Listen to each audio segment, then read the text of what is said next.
plus beaux souvenirs fleurissent sur l'étang de ce lointain château d'une lointaine Espagne. Ils nous disent le temps perdu, ô ma compagne, et ce blanc nénuphar, c'est ton cœur de 20 ans. Un soir nous nous embarquerons sur l'étang de nos souvenirs et referons pour le plaisir le voyage doux de la vie. Un soir nous nous embarquerons, mon doux Pierrot, ma grande amie, pour ne jamais plus revenir. Nos mauvais souvenirs se noieront dans les temps de ce lointain château d'une lointaine Espagne, et nous ne garderons pour nous, ô ma compagne, que ce blanc nénuphar et un cœur de 20 ans. Un soir nous nous embarquerons sur l'étang de nos souvenirs et referons pour le plaisir le voyage doux de la vie. Un soir nous nous embarquerons, mon doux Pierrot, ma grande amie, pour ne jamais plus revenir. Alors tout sera lumineux, mon ami.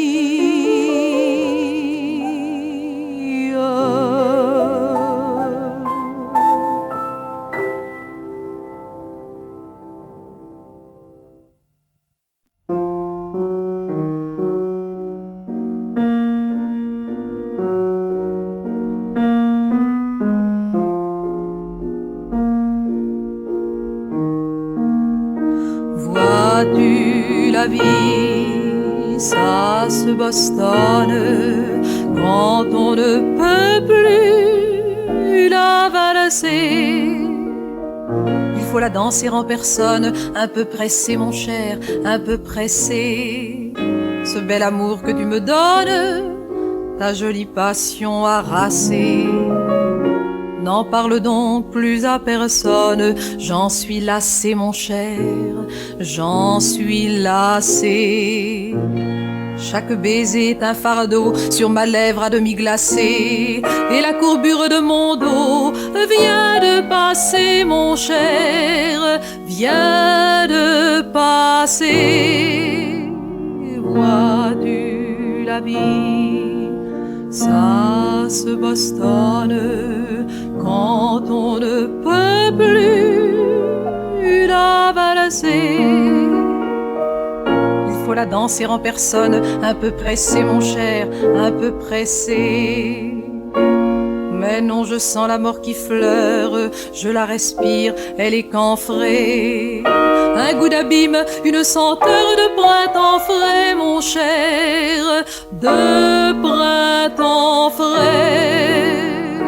La la la la, la la la la, la la la la.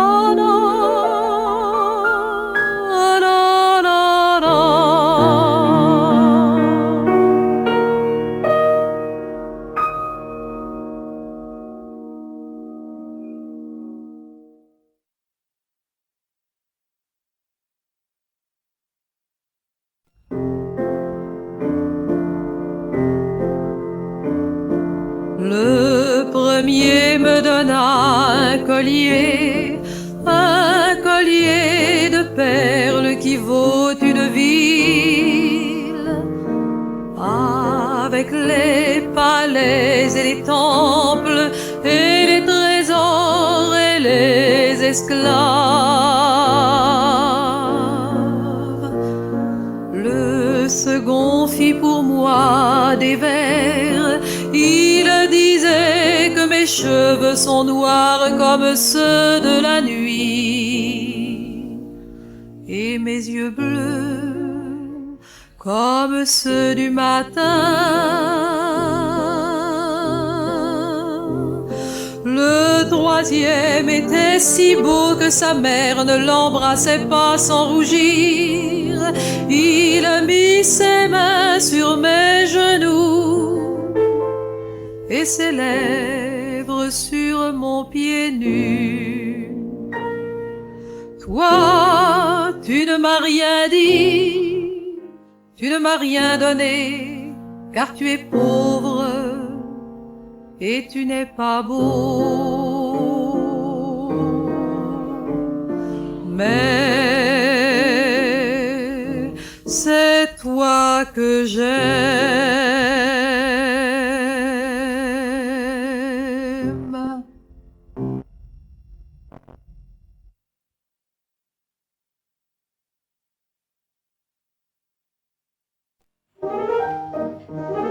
Elle était jeune fille, sortait tout droit de son couvent, innocente et gentille, qui n'avait pas 16 ans.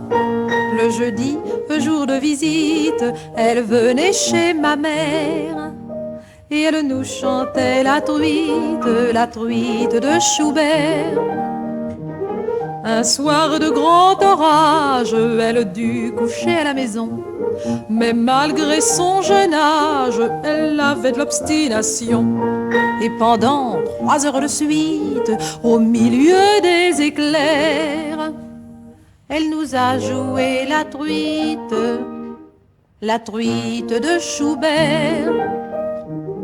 On lui donna ma chambre, moi je couchais dans le salon.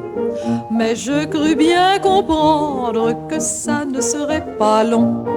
En effet, elle revint bien vite, pieds nus dans les courants d'air, pour me jouer la truite de Schubert. Ce fut un beau solfège, pizzicati coquin, accords trémolos et arpèges, fantaisie à 4 mains.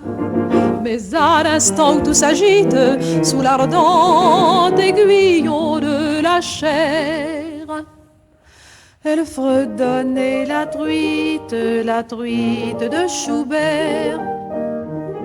Je lui dis, Gabrielle, enfin comprenez mon émoi, il faut être fidèle, ce sera la truite ou moi. C'est alors que je compris bien vite, en lisant dans ses yeux pervers, qu'elle me réclamait la suite du concert. 6 mois après l'orage, nous fûmes dans une situation telle que le mariage était la seule solution.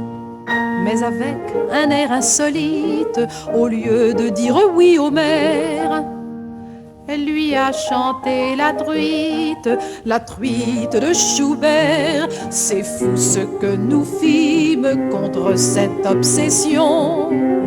On mit Gabriel au régime en lui supprimant le poisson. Mais par une journée maudite, dans le vent, l'orage et les éclairs, elle mit au monde une truite qu'elle appela Schubert. À présent, je vis seul, tout seul dans ma demeure. Gabriel est parti et n'a plus sa raison. Dans sa chambre au Touquet, elle reste des heures devant un grand bocal où s'agite un poisson. Et moi, j'ai dit à Marguerite, qui est ma vieille cuisinière, ne me servez plus de truite, ça me donne de l'urticaire. Ne me servez plus jamais de truite, ça me donne de l'urticaire. Il y avait partout des cris stridents, il y avait partout des mains coupables et des bandits considérables qui me faisaient grincer des dents. Et dans la rue au milieu de gorge, avec son ciel qu'on ne voit plus, magnifiant mon seul écu, j'ai pu gagner le coupe-gorge. Dis-moi, fille du Nord, avec ton air tranquille, tu écumes la ville et dois gagner de l'or. Non pas, répondit-elle, je suis encore pucelle et ne suis là vraiment que par enchantement. Et l'inconnu parla comme on parle au navire, dans les ports orgueilleux que les départs déchirent. Je restais là comme un dadais, elle était belle comme un cygne, et moi j'avais une de ces guignes, ça n'était pas ce que je croyais. Elle raconta des faits étranges, qu'elle habitait un ciel pervers, d'où l'on voyait tout à l'envers. Pendant ce temps-là, moi je faisais l'ange. Dis-moi, fille du Nord, avec ton air bizarre et tes façons barbares, tu serais mieux dehors. Je sais, répondit-elle, j'ai tort d'être pucelle. Crois-moi, en vérité, c'est ma célébrité. Et l'inconnu chanta comme on chante à l'église, les dimanches matins aux messes des marquises. La chambre était au paradis d'un vieil hôtel à luminaire, où l'on cultive la chimère en y mettant un peu le prix.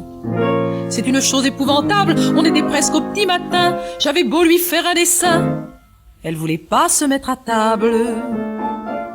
Dis-moi, fille du Nord, avec tes airs primaires, tu me la bailles amère, je ne suis plus d'accord. Tant pis, répondit-elle, si je reste pucelle, la fin te le dira, alors tu comprendras. Et l'inconnu pleura comme on pleure au théâtre, en voyant des pantins se foutre des emplâtres. On croit trouver une âme sœur, et l'on récolte une vestale, qui vient vous faire la morale dans un hôtel sans ascenseur. J'en étais là de mes pensées, j'ai senti sa main sur mes yeux, tout comme un truc miraculeux. Et la dame s'en est allée.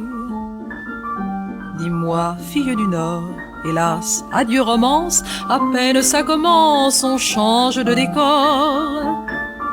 Je croyais que ces demoiselles n'étaient jamais pucelles, et puis, sait-on jamais, à une exception près. Et la Vierge lassée, partie, sans m'avoir eu. Ça n'était qu'un soldat de l'armée du salut.